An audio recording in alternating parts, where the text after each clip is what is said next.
Hello programmers, welcome to my YouTube channel Techie Projects.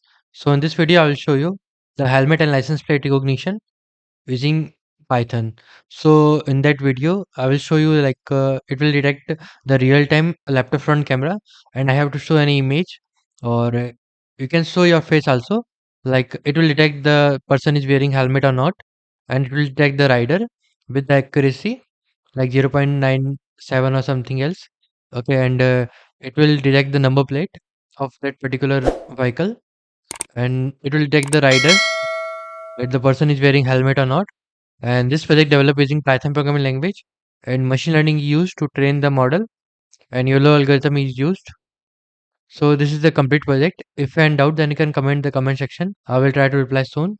And it works on the video and images both, and the real-time laptop front camera.